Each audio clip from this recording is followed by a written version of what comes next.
So guys, by the time you see this video, your girl would have gone through weight loss surgery. But as of today, March 27, I want to just sit down and make this video as I take you guys along this new journey of mine.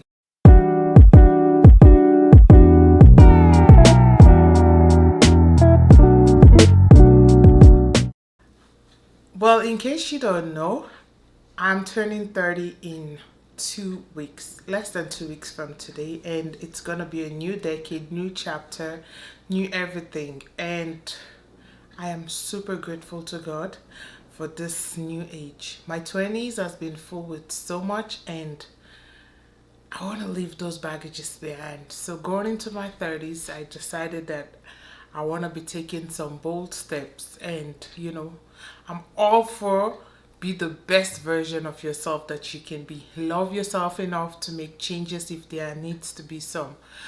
That's my motto, and I think I need to practice what I preach. So looking back, I've always been this big girl, tall girl amongst my peer, and the last time I was under 200 pounds, I think it's probably when I was around 9 years old. Yeah, around 9, 10 years old.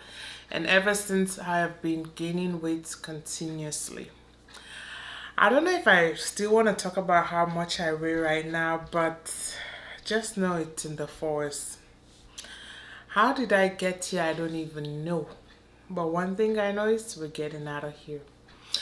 I'm a confident person. I feel confident in myself. I feel pretty. I know I'm a pretty girl, like you can tell right now. I am beautiful. I am bold. I'm fast. I have never had confidence issues. However, I want to make this change for me, my health, my family. There's so many things that I feel like every day I'm losing my capability to. Like running. I love to hike, I love to run, but of late I've been catching my breath, and that has not been good. My BMI is crazy. Grateful to God I do not have any conditions like diabetes or high blood pressure or any of that stuff.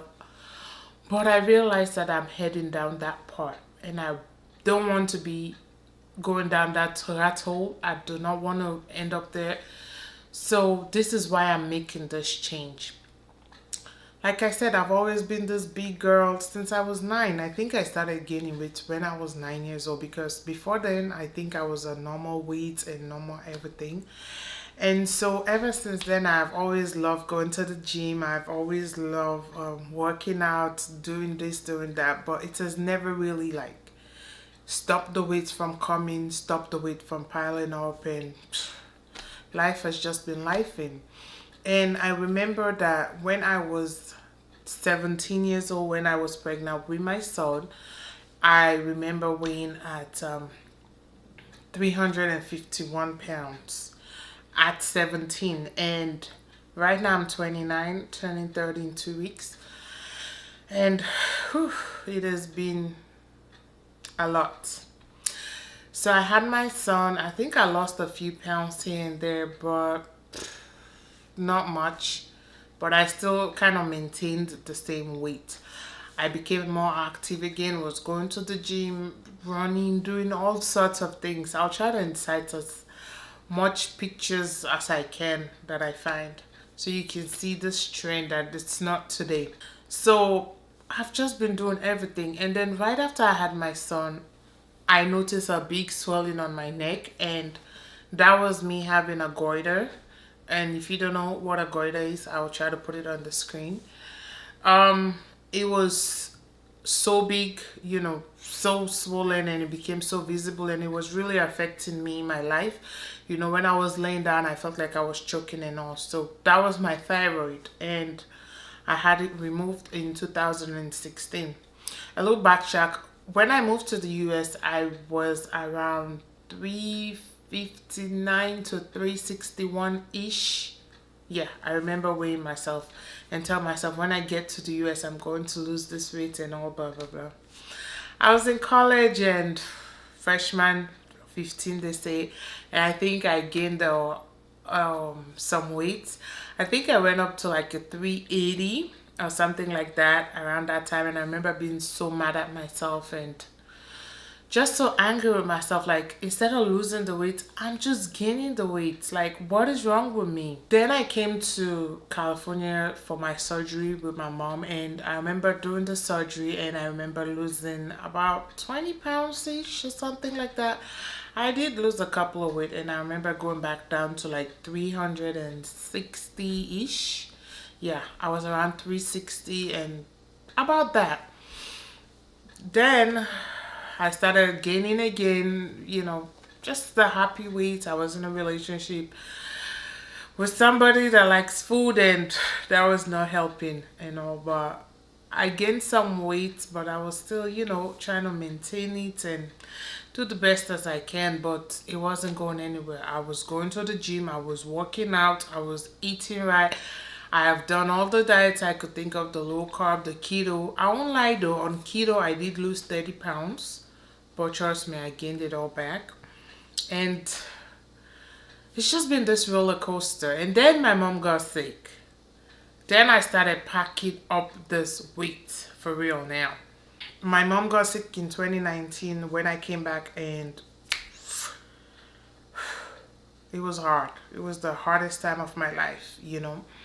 So I gained more weight. I remember being at 390 something, and I was so scared of ever going to 400 pounds. And Lord Jesus help me. It was crazy. But I kept on pushing, I still went to the gym, still did everything. But then that was the first time I thought about having weight loss surgery. I wanted to have the gastric bypass. So I told my doctor, and my doctor referred me to Stanford Hospital here in California. And I went to Stanford. I met an amazing doctor, and he was like, I could get you going in like a few weeks, a month. You just need to lose 10 pounds for me, blah, blah, blah. And then I was like, okay, fine, cool, doctor. Then I came home, told my mom. My mom was really excited. Then I had to tell some other people, and it was not the best experience. I don't want to dive into that anyway, but for some reason, I wouldn't say it was them that made me not do the surgery, but it was just that I did not have the support that I needed. And on top of that, I was dealing with my mom being sick, and also I had to like cancel the surgery like the week prior to surgery.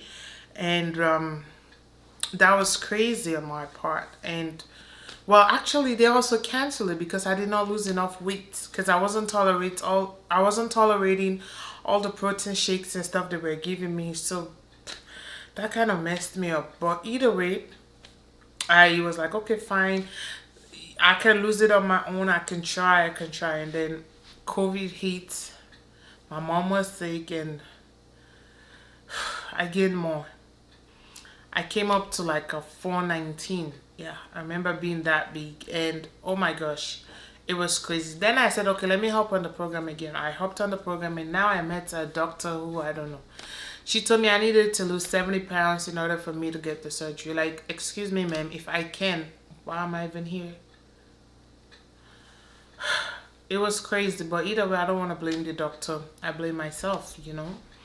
So I cancel. I didn't cancel. I was trying my best to reach the weight, and unfortunately for me, my mom passed away. Yes, in 2021. And I remember weighing the same weights that I weighed in 2019 when she got sick at 419, all the way up to 2021. And then I lost some weight when my mom passed away, because I wasn't eating, I wasn't doing stuff. Like, I was just so sick. And I remember going all the way down to like 413, 403 or so. I can't remember exactly, but I did lose some weight when my mom died, because it was hard. I wasn't eating. I wasn't in a good place. But back then, I was back home when my mom passed away, and I had family support. My husband was there. I had people around me. And then I moved back to America after the funeral and everything, and that's when the depression started. I used to think depression is just something you can just say and it goes like that, but no, listen, depression is real. I didn't want to do anything. I didn't want to move. It was just so bad. I got a job and the job was good and all, but I was miserable. I was unhappy. Not with the job, but with myself. I felt lost. I felt confused. I felt, what the hell am I doing? And it was really, really hard on me. And on top of that, I started suffering from migraine. So it was just one thing to the next to the next. And I've been trying to get the surgery and the weight was still not going. It's just been the struggle that I've been dealing with. And I was just so tired. And then I still gained the weight with the depression. I didn't want to do the surgery. I pulled out of the program. I just wanted to be on my own, live life like I didn't care, or I just didn't have a purpose. It was just crazy. And I took the year off. 2021 and then 2022 it was miserable. Then last year in 2023 I was like, I need to take myself serious again, and I called the hospital to restart the program. I restarted the program and then they gave me the semaglutide prescription for all the stuff. Oh, backtrack a little bit. Stanford has been giving me so many medication in the name of losing weight. Some of them have messed with my head. I'm not even gonna lie, especially the Contrave, the Tuperimax. I feel like those worsen my depression because I was never this low, but my mood will be so low. I had to call them and tell them like, listen, I have feelings that I do not understand. Like, they're not good feelings, okay? I've never felt like I don't have a reason to leave, but now I'm feeling so low. And they were like, oh, you gotta get off it real fast, blah, blah, blah, whatever. So I stopped all those medication, the Contrave, the Qsimia, it was just a bunch of them. I can't even remember all of them. And then they said I had to go on semaglutide. And I was like, okay, fine. I will go on semaglutide. I saw the ads and everything. Prescribed the semaglutide, it took forever. And another thing I didn't like about Stanford was the fact that it's so hard to see the doctor. The surgeon, I've only seen her once. I had to talk with the PA and it's just too much. Like sometimes I really want to talk with my doctor to feel like I'm being hard, connected. Like it was just something that I wanted to connect with the doctor on. But I wasn't having the connection. I went through the bariatric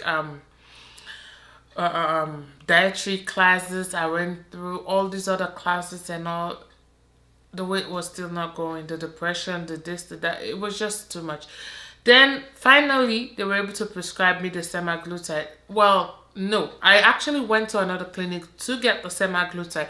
Then they called me and said, oh, we cannot give you semaglutide because your insurance does not cover semaglutide, but we're going to give you liraglutide. And I was like, okay, fine, lira, whatever, just give it to me. Then they started giving me the medication. The medication did work. It did help me. But the shortage. Call them, ask them like, hey, I call my pharmacy. They say they're out of this medication. Can you prescribe another one? Can you let the insurance know? I did my best. Stanford would not respond to me. And yes, I'm calling them out on that. Like the communication was so poor on their end, you know. And I was like, I'm really ready for a change. I'm really ready because I want to have more kids. With my first child, I had preeclampsia. I don't want to go through that experience again because of my weight. I want to be more active. My husband is going to be coming. I want to be more, sexier for him. If I do say so myself. I just wanted to feel myself because I've lost interest in a lot of things that I like. Even my fashion. It has suffered because sometimes I feel like I'm going out of size for the clothes that fit, and some of the clothes I do not like the way they fit me. This is me being vulnerable, this is me being honest, and this is me telling you exactly how I feel and how things have been going for me. I'm not here to sugarcoat anything, or I'm not here to make you feel some type of way. If you feel triggered, please leave. But I'm saying my truth. I'm recording myself, documenting my journey to remind myself that this is where I'm at and this is where I never want to come back to. I want to be better than this.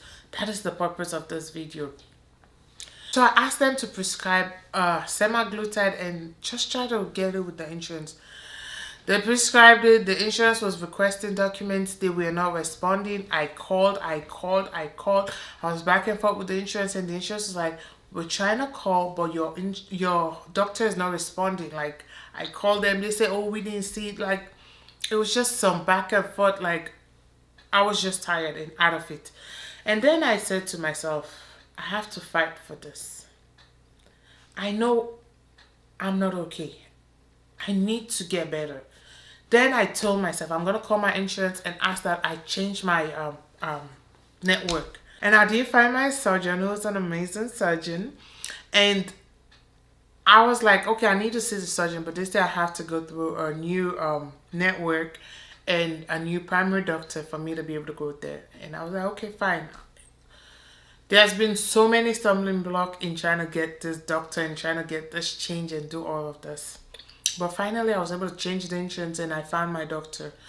My new primary doctor, the moment he saw me, he was like, "Ma'am, you are past semaglutide weight. Semaglutide is only going to be temporal. You need a permanent fix." And I was like, "Yeah." And he was like, "Bernice, you need to lose weight. You need to lose weight." And that was the time I weighed myself and found out that I'm at my highest weight, 451 pounds. Are you kidding me? Like, how? How did I get this big? How? Tell me. And immediately I started having a panic attack in his office, and I was like, no, no, no, no, no, no, no, this cannot be happening, blah, blah, blah. And I burst into tears, and he was like, "But you got this. You can fix this and all.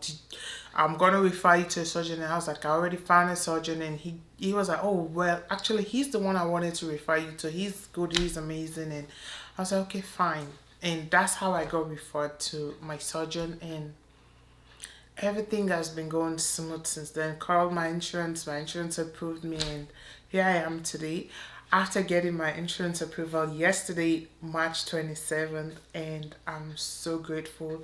I am so excited. Like, yesterday was one of the best days because I had so many good news yesterday.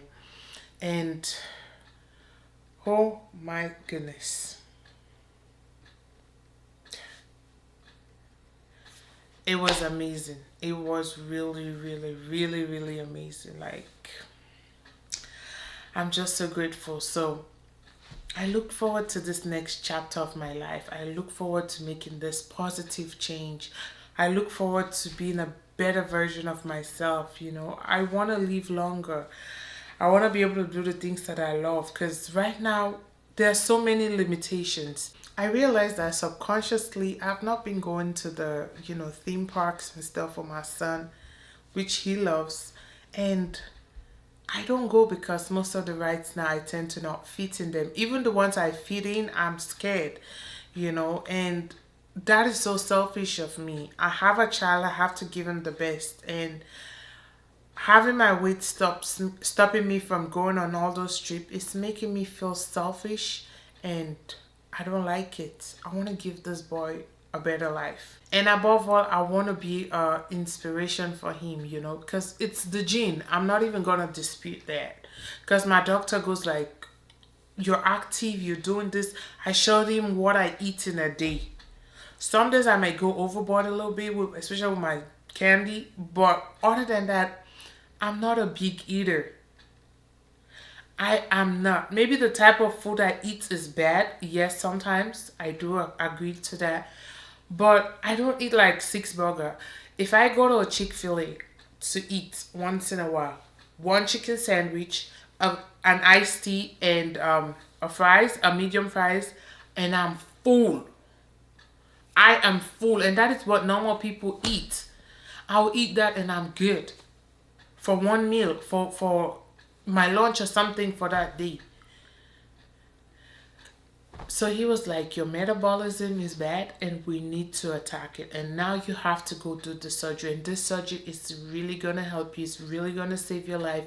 It's really going to, reverse a lot of things that are going wrong." And Honestly, I pray it does. I'm looking forward to this. I'm really, really looking forward to this.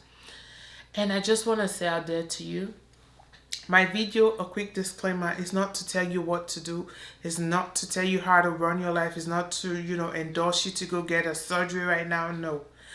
This is me, this is my story, this is what works for me, this is what I feel like I want, and this is what I'm going for. I want you to be inspired by me, but do not take it as an endorsement.